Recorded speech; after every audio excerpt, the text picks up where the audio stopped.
नमस्कार स्टूडेंट्स, आपने civil services की प्रिपरेशन स्टार्ट कर दी है या करने वाले हो। अथर्व आईएएस यूट्यूब चैनल आपके लिए एक एप्ट प्लेटफॉर्म है जहां पर हम एक्सक्लूसिव बिगिनर्स के लिए लाते हैं videos on right mindset, right strategy and right academics. इस सीरीज में हम बात कर रहे हैं forget random books, start with this, यानी एज अ बिगिनर आप कौन से टेक्स्ट बुक्स से अपनी प्रिपरेशन स्टार्ट करें। पार्ट 1 में हमने बात की थी हिस्ट्री, पार्ट 2 ज्योग्राफी और पार्ट 3 पॉलिटी। सिंपल टर्म्स में समझे तो पॉलिटी क्या है? पॉलिटी है एक सिस्टम या स्ट्रक्चर जो ये डिसाइड करती है कि लॉ कौन बनाएगा और कैसे बनाएगा, और यही सिस्टम या स्ट्रक्चर जब इंप्लीमेंटेशन में आती है, डे टू डे एक्टिविटीज करती है, एक्शन में आ जाती है, तो इसको हम कहते हैं गवर्नेंस। एक और सिंपल से एग्जांपल से समझे तो हम ह्यूमंस जब एक जंगल के इकोसिस्टम में थे, यानी हमें हंटिंग करनी पड़ती थी, तो यहां पर एक सिंपल रूल है, सर्वाइवल ऑफ द फिटेस्ट। लेकिन जब जंगल के इकोसिस्टम से निकलकर हम एक सेटल्ड, एक सिविलाइज्ड सोसाइटी में जाते हैं, तो हम अपने म्यूचुअल कंसेंट, कोऑपरेशन से एक सिस्टम और एक स्ट्रक्चर का निर्माण करते हैं, और ये सिस्टम और ये स्ट्रक्चर डिसाइड करती है कि हमें कैसे गवर्न किया जाएगा, कौन से कानून, कौन से लॉ, कौन से रूल का हमें पालन करना है। और यही स्ट्रक्चर जब हम आगे चलकर देखते हैं तो एरिस्टोक्रेसी बनती है, डेमोक्रेसी बनती है, पार्लियामेंट्री फॉर्म ऑफ गवर्नमेंट या प्रेसिडेंशियल फॉर्म ऑफ गवर्नमेंट। अब पॉलिटी के डिस्कशन को एक दिशा देते हैं as per the UPSC requirement. अगर हम प्रीलिम्स का एनालिसिस करें तो यूपीएससी में औसतन प्रीलिम्स में 13 to 15 क्वेश्चन पूछे जाते हैं। एक यूनिक ये रहा कि 2016 में केवल 7 सवाल पूछे गए, वहीं 2017 में 22 सवाल पूछे, लेकिन on average 13 to 15 question polity से प्रीलिम्स में पूछे जाते हैं। वहीं अगर मेंस का एनालिसिस किया जाए तो उसका जो रेंज है वो है 5 to 10 क्वेश्चन। लेकिन इसमें एक यूनिक बात है कि अगर हम लेटेस्ट पैटर्न कुछ सालों का एनालिसिस करें तो उसमें हम ये देखेंगे कि जीएस पेपर 2 जिसमें पॉलिटी आता है, governance, social justice and IR, उसका 48.9% क्वेश्चन केवल पॉलिटी बेस्ड है। यानी टोटल अगर 20 क्वेश्चन है तो हम कह सकते हैं कि 9 से 10 क्वेश्चन जो हैं वो कहीं ना कहीं पॉलिटी से पूछे जा रहे हैं। इससे पॉलिटी एज अ सब्जेक्ट हमारे यूपीएससी एग्जामिनेशन के लिए बहुत ज्यादा इंपॉर्टेंट है। अब पॉलिटी के डिस्कशन को आगे ले जाने के लिए एक स्टोरी सुनते हैं। एक समय था जब पूरी दुनिया 2 हिस्सों में बटी हुई थी, एक रूलर्स और एक रूल्ड, यानी एक ऐसा हिस्सा विश्व का जो दूसरे के ऊपर रूल कर रहा था और दूसरा ऐसा हिस्सा जिसके ऊपर शासन हो रहा था। इसे एक कंट्री के एग्जांपल्स लेते हैं, जैसे कि यूनाइटेड किंगडम एक समय था जब उसने बहुत सारे कंट्रीज के ऊपर कॉलोनीज बनाई हुई थी, उनको रूल कर रहा था। तो United Kingdom as a country, इन्होंने किसी एक दिन या समय पर बैठकर अपना संविधान या कानून नहीं लिखा। जैसे जैसे रिक्वायरमेंट आती गई, यूनाइटेड किंगडम ने कानून बनाया। लेकिन बहुत सारे देश जिन्हें आजादी मिली, जो पहले किसी के शासन में थे, जैसे कि इंडिया जो यूनाइटेड किंगडम के शासन में था। भारत, हमारा देश 15 अगस्त 1947 को जब आजाद हुआ, तब हमने डिसाइड किया कि अब हम अपना संविधान लिखेंगे। और जब ये संविधान लिखा जा रहा था तो एक एक वर्ड के ऊपर एम्फेसाइज किया। इसे एक बहुत ही इंटरेस्टिंग और इवैल्यूएटिव मेथड से समझते हैं। मान लीजिए किसी देश में एक कानून है और वो कानून ये कहता है every citizen to move freely within the territory of the country। वो नागरिक जो है freely within the territory move कर सकता है। क्या इस व्यक्ति को अगर हम एक पिंजड़े में डाल दें, एक जेल में बंद कर दें, तो क्या ये व्यक्ति कोर्ट में जाकर ये केस कर सकता है कि इसका फ्रीडम ऑफ मूवमेंट ब्रीच हुआ है क्योंकि मुझे पिंजड़े यानी कि जेल में बंद कर दिया गया है?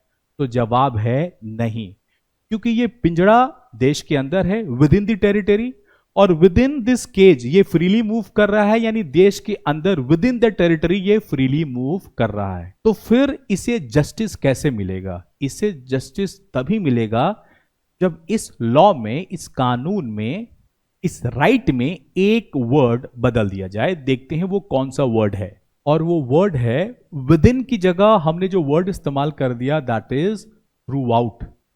अब ये जो नया लॉ है ये कहता है every citizen to move freely throughout the territory of the country, और अब ये पिंजड़ा थ्रू आउट द कंट्री नहीं है, पूरा देश नहीं है, इसलिए जैसे ही ये एक वर्ड बदला और इसे किसी ने पिंजड़े में डाला तो ये कोर्ट में जाकर कह सकता है कि मेरे फ्रीडम ऑफ मूवमेंट को हैम्पर किया गया है। और इस तरीके से एक वर्ड बदल जाने से राइट की इंपॉर्टेंस और उसका कॉन्टेक्स्ट बदल जाता है। इसीलिए हमारे देश में भी जब मौलिक अधिकार, सिटीजनशिप, डीपीएसपी सब बनाए जा रहे थे तो एक एक शब्द के ऊपर डिस्कशन किया गया।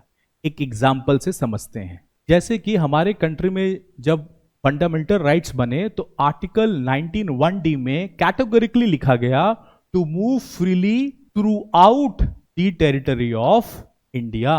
हम अपने पूरे देश में फ्रीली मूव कर सकते हैं। अब इसी चीज को समझते हुए आगे बढ़ते हैं। अब जैसा कि मैंने आपको बताया है कि जब भी आप किसी भी सब्जेक्ट की प्रिपरेशन स्टार्ट करेंगे तो सबसे पहले आप सिलेबस को गो थ्रू करेंगे, फिर जो भी टॉपिक आप स्टार्ट कर रहे हो उस टॉपिक का PYQs पढ़ोगे ताकि आपको पेरिफेरी क्वेश्चन की डिमांड, कौन सा कॉन्टेक्स्ट इंपॉर्टेंट है, कौन से थीम बेस्ड क्वेश्चन पूछे जाते हैं, क्लैरिटी हो। और उसके बाद थर्ड स्टेप में आप अपनी टेक्स्ट बुक या कोई भी बुक नोट्स उसको पढ़ना शुरू करेंगे। तो सबसे पहले हम सिलेबस देखते हैं पॉलिटी का। जीएस पेपर 2 में polity, governance, social justice, international relation, जिसमें से पॉलिटी, गवर्नेंस और सोशल जस्टिस के कुछ पर्टिकुलर टॉपिक्स पे ओवरलैपिंग है जिसको हम कंसिडर करते हुए आगे सिलेबस को पढ़ते हैं। सिलेबस में है Indian constitution, historical underpinnings, evolution, features, amendments, significant provisions and basic structures. तो ये जो अमेंडमेंट्स हैं ये ऑन गोइंग प्रोसेस है, तो जब आप न्यूज़पेपर रीडिंग करोगे तो वहां से जो भी नए अमेंडमेंट्स आएंगे इनकॉर्पोरेट करेंगे। साथ में functions, responsibilities of union and states, issues, challenges pertaining to federal structure, devolution of powers and function up to local levels and challenges therein, separation of powers between various organs, dispute, redressal mechanism and institutions, comparison of the Indian constitutional scheme with that of other countries. के बाद Parliament and state legislatures, structure, functioning, conduct of business, power and privileges, issues arising out of these, structure, organization, functioning of the executive and the judiciary, ministries and departments of the governments, pressure groups, formal, informal associations and their role in the polity, salient features of Representation of People's Act, important, appointment to various constitutional post, powers, functions and responsibilities of various constitutional bodies, जिसमें हम UPSC को भी पढ़ते हैं, and finally statutory, regulatory and various quasi judicial bodies, government policies and interventions for development in various sectors and issues arising out of their design and implementation, development processes and the development industry, the role of NGOs, self-help groups, various groups and association, donors, charities, institution and other stakeholders, viewpoints of the social justice। तो ये है हमारा overall syllabus. तो हमें पहले syllabus पढ़ना है, फिर रिलेटेड टॉपिक का PYQs and then we will start our reading. अब डिस्कस करते हैं कि एज अ बिगिनर आप पॉलिटी की प्रिपरेशन को कैसे अप्रोच करोगे। तो एज यूजुअल हम सबसे पहले सिलेबस पढ़ेंगे। सिलेबस पढ़ने के बाद आप एक क्वेश्चन बैंक लोगे और से फॉर एग्जांपल आपको पार्लियामेंट से शुरू करना ही है अपनी पढ़ाई, आपका टॉपिक है पार्लियामेंट, तो आप प्रीवियस ईयर क्वेश्चन लोगे और पार्लियामेंट से जितने भी सवाल पूछे गए हैं एटलीस्ट इन लास्ट 10 ईयर्स आप उसका एनालिसिस कीजिए, उसको पढ़िए, देखिए कौन सा एरिया है, कौन सा थीम है, what is the demand of the question, what is the language. ये आप समझने के बाद the third step will be now picking up your basic book that is NCERT। तो आप NCERT पढ़ना शुरू करोगे। तो पार्लियामेंट पहले आपने PYQ से देखा समझा, then you started reading parliament in the NCERT book. And now apart from NCERT book, here we have to introduce one more book that is Lakshmikant, M. Lakshmikant Indian Polity। तो यहाँ पर हमने एक standard book add कर दिया है जो हमने हिस्ट्री और ज्योग्राफी के बुक्स में नहीं किया था, because here it is relevant. तो जैसे फॉर एग्जांपल आपने पार्लियामेंट PYQs देखा, एनालिसिस किया, एनसीईआरटी में जब आप पार्लियामेंट पढ़ोगे तो उसी के साथ आप इंडियन पॉलिटी में भी जाके पार्लियामेंट पढ़ोगे, बिकॉज एनसीईआरटी पढ़ने से basic terminologies, basic concept clear हो जाएंगे और उसी का एक अपग्रेडेड वर्जन आपको इंडियन पॉलिटी लक्ष्मीकांत में पढ़ने को मिल जाएगा। और ये पीवाईक्यूज उसको और सॉलिडिफाई कर रहा होगा, आपके कॉन्सेप्ट को और ज्यादा स्ट्रॉन्ग कर रहा होगा। तो ये तीनों को हमें साथ लेकर चलना है when we are preparing for polity. और जैसे मैंने आपसे कहा कि यहाँ newspaper will also play a bigger role. कोई भी नया अमेंडमेंट आया या कोई भी ऐसी चेंज देखने को मिली लॉ में, तो आप उसको देखोगे और देखोगे कि एनसीईआरटी और लक्ष्मीकांत में वो कहाँ मेंशन्ड है और वहां पर आप उसको इनकॉर्पोरेट कर लोगे। So this is the basic method for studying polity. अब आगे बढ़ते हैं। अब जैसे कि मैं आपसे हमेशा कहता हूं कि start your preparation with NCERTs. क्यों? I have always given you the idea. NCERT has 4 reasons. First, the language is easy and lucid. Second, it is written by experts. Third, it is printed and created by government, so authentic information. And fourth, direct question or question based on NCERTs are asked in prelims, means idea about the answers. Okay? तो यहां पर हमने 9 NCERTs लिया है, लेकिन इसको भी हम सेग्रीगेट करेंगे कि क्या सारे 9 पढ़ने हैं या कौन से आप चूज कर सकते हो। If you haven't studied polity ever, या पढ़ा भी है सिविक्स के रूप में या कभी 10th स्टैंडर्ड में, उसके बाद आपने बिल्कुल टच नहीं किया, you have no idea, then if you are starting from scratch, then you can start from 6, then go to 7 and then you can go to 8 class. Why? Let's understand. जैसे कि हम अगर ये 6 क्लास एनसीईआरटी को देखें तो इसमें आपको बताया जाएगा, से for example, what is government, what is the key element of democratic government, then local जो हम बात करते हैं, what is Panchayati Raj in Jammu and Kashmir, rural administration, urban administration. तो इस तरह के बेसिक टर्मिनोलॉजीज, बेसिक कॉन्सेप्ट्स आपको पता चलेंगे। In 7th class NCERT you will understand why do we need a parliament, then you will understand judiciary, then understanding what is marginalisation, public facilities, law and social justice, social exclusion and inclusive policy in Jammu and Kashmir. So this will also help you in your essay writing, building an opinion, and also help you to evaluate the options given in prelims. So if you are a beginner and you have no idea of polity, then you need to start from 6, 7, 8, right? And now this is 8th class NCERT. इसमें भी अगर हम देखें तो secularism की definition आपको मिलेगी, parliament and the making of laws, the process part, judiciary, okay, understanding marginalization, confronting marginalization.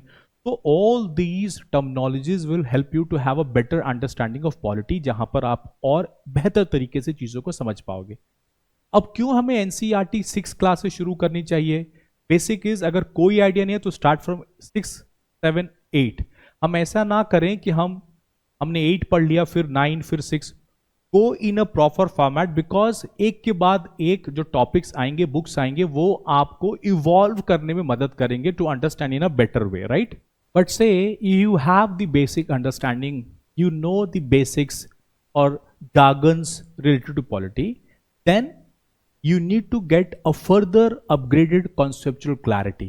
So for that, these 6 NCERTs are very much important, which start from class 9 and goes to class 12. So this 6 NCERTs you must do, because these are the 6 NCERTs from where you get questions in your prelims and mains. Either it can be direct or based on NCERT. If I talk about exclusive NCERTs which will help you in polity, so these are the 2 books which talks about Democratic Politics 1 and Democratic Politics Part 2. Same way, if I talk about polity which is talking about the system and structure in functioning part, तो यहां पर आपको पढ़ना होगा governance related NCERT which is 11th and 12th class NCERT, right?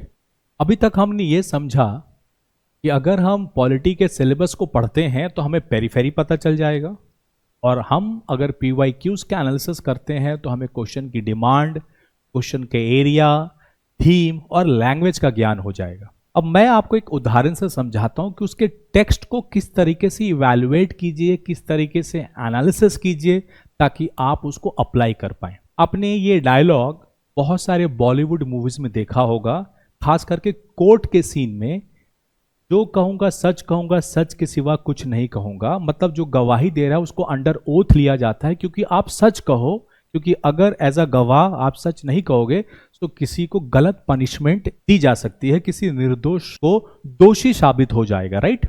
लेकिन अगर कोई professional terrorist, आतंकवादी या देशद्रोही पकड़ा जाता है तो उससे सच तो जानना ही होगा। तो उसके लिए एक केमिकल बनाया गया, राइट, जिसको इंटरनेशनल मीडिया में या इंटरनेशनल वर्ल्ड में ट्रुथ सेरम कहा जाता है। लेकिन हमारे देश में ये डिबेटेबल है। अचानक आपने एक दिन अखबार में पढ़ा, legal question raised over truth serum use, the reported use of sodium pentothal also known as truth serum on terrorist by the police has raised hackles of the legal and human right community। यानी कोई एक ऐसा chemical है जिसका नाम है sodium pentothal और उसको ट्रुथ सेरम कहा जा रहा है। यानी इस केमिकल को अगर बॉडी में डाल दिया जाए तो वह इंसान सच बोलेगा। अब इस डिस्कशन को आगे लेके चलते हैं। सोडियम पेंटोथल एक ऐसा केमिकल है, अगर किसी के बॉडी में इंजेक्ट कर दिया जाए तो उसका जो ब्रीदिंग स्पीड है वो बिल्कुल स्लो हो जाएगा, माइंड बिल्कुल काम हो जाएगा, जो कि एक नर्वस सिस्टम को बहुत बड़े तरीके से इंपैक्ट करता है। यानी वो अब ऐसे कंडीशन में है, ऐसे मेंटल सिचुएशन में है कि अब आप उससे जो कुछ भी पूछोगे वो फैब्रिकेट नहीं कर पाएगा, वो कुछ नया या कुछ गलत नहीं बता पाएगा, वो वही बताएगा जो उसके माइंड में ऑलरेडी स्टोर्ड है, और उसके माइंड में वही इंफॉर्मेशन स्टोर्ड होगी जो उसने हकीकत में किया होगा। वो कोई झूठ नहीं बोल सकता, इसीलिए सोडियम पेंटोथल को ट्रुथ सेरम कहा गया। तो अगर आपसे ये पूछा जाए कि कोई भी आतंकवादी पकड़ा जाए या देशद्रोही पकड़ा जाए तो सोडियम पेंटोथल का इंजेक्शन दे दो, अब वो सच बोलेगा। तो क्या ये हमारे देश के हित में होगा? हाँ होगा, लेकिन हमारे देश में फंडामेंटल राइट्स है, वो इसकी परमिशन नहीं देता समझते हैं। चलिए वो दो एग्जाम्पल समझते हैं जो फंडामेंटल राइट्स हैं हमारे देश में। एक है आर्टिकल 20 क्लॉज 3 जो कहता है प्रोटेक्शन अगेंस्ट सेल्फ इंक्रिमिनेशन, यानी किसी को भी जबरन नहीं कहा जा सकता कि आप खुद कन्फेस कर लो कि आपने ये जुल्म किया है। No, this can not be done. Second article 21 जो कि है right to life and personal liberty, इसमें ऑलरेडी निहित है पर्सनल प्राइवेसी, क्योंकि उस पर्टिकुलर व्यक्ति पर हम जब ये सोडियम पेंटोथल का इस्तेमाल करते हैं तब हम क्या कर रहे हैं, उसके मर्जी के खिलाफ उसके प्राइवेसी को हैम्पर करके, ब्रीच करके हम उससे इंफॉर्मेशन निकाल रहे हैं। तो हमारे देश में ये दो फंडामेंटल राइट सोडियम पेंटोथल की यूटिलिटी को मान्यता नहीं देते। इसीलिए अगर किसी ने सोडियम पेंटोथल के मदद से अगर उसका वर्डिक्ट लिया, उसका व्यूज लिया भी, तो ये कोर्ट में एडमिसिबल नहीं है, यानी एज अ प्रूफ माना नहीं जाएगा। तो इस तरीके से जब हम चीजों को कोरिलेट करते हैं तो हमें और ज्यादा चीजें समझ आती हैं। पॉलिटी में इंपॉर्टेंट है कि आप कॉन्सेप्चुअल अंडरस्टैंडिंग के साथ चीजों को कोरिलेट करें, एनालिसिस करें, and most important the application part. Sodium pentothal एक केमिकल है जो एक बायोलॉजिकल बॉडी पे इंपैक्ट कर रहा है और उसका सारा इंपैक्ट हमें पॉलिटी में देखने को मिल रहा है। तो ये सारी चीजें इंटररिलेटेड है, इसीलिए हम जो भी चीजें जब पॉलिटी में पढ़ेंगे तो उसको अलग अलग चीजों से कोरिलेट करेंगे। अब हम ये देखते हैं कि एनसीईआरटी की इंपॉर्टेंस रियल टाइम जो क्वेश्चन पूछे जाते हैं उसमें कितनी है। अब parliamentary system of government is one in which, और ये 4 ऑप्शन दिए गए हैं। अब इस क्वेश्चन को हम एनसीईआरटी के टेक्स्ट से इवैल्यूएट करते हैं। जैसे कि इसमें लिखा है one group from among these elected representatives from the government, one group, right, one group. पर यहां क्या लिखा है, all political parties in the parliament are represented in the government, not all। सारे political parties parliament में represent करते हैं, not in the government, तो ये गलत हो गया। सेकंड जो यहां लिखा है, तो government is responsible to the parliament and can be removed by it। तो हम यहां अगर देखें तो लिखा है parliament's approval is crucial for the government। This is one of the several ways in which the parliament controls, guides and informs the government। तो सारा जो कंट्रोलिंग है गवर्नमेंट का वो किसके हाथ में है, पार्लियामेंट के हाथ में है। The government is elected by the people and can be removed by them, ये ऐसा लिखा है। पर यहां क्या लिखा हुआ है, the parliament which is made up of all representatives together control and guides the government। in this sense people through their chosen representatives form the government and also control it. So people are not doing it directly, they are doing through their representatives जो कहाँ है, parliament में है. तो इस तरीके से option गलत हो जाता है. तो अगर हमने देखा तो अगर हम एनसीईआरटी पढ़ेंगे तो उससे हमारे कॉन्सेप्ट क्लियर होंगे और डायरेक्ट क्वेश्चन भी पूछे जाते हैं. अब एक मेंस के क्वेश्चन को एनालाइज करते हैं. The Constitution of India is a living instrument with capabilities of enormous dynamism. It is a constitution made for progressive society, illustrate with special reference to expanding horizon of the right to life and personal liberty. अगर इसको हम देखें तो NCERT में right to life and personal liberty के बारे में सारा डिटेल्स दिया हुआ है, जो मैंने यहाँ टिक मार्क भी किया है. That means no one can be arrested without being told the grounds for such an arrest. Apart from that, right also includes right to life with human dignity, free from exploitation, right to shelter, and livelihood. It also included into right to life because no person can live without the means of living, that is the means of livelihood. Apart from that, इसमें इसी right से related एक बात कही गई है, that is preventive detention. So you get to know the other part of the right also, right. So that is why reading NCERTs along with Laxmikant and PYQs with prior reading of syllabus आपके polity के preparation को एक बहुत अच्छी direction देगा. और इसी series में हम अगला जो पार्ट 4 लाएंगे, that will be on economics. तो आप अगर बिगनर हैं और सिविल सर्विसेज की प्रिपरेशन स्टार्ट कर रहे हैं या करने वाले हैं तो आप अथर्व आईएएस यूट्यूब चैनल को जरूर सब्सक्राइब कर लिए. Wishing you all the best. धन्यवाद.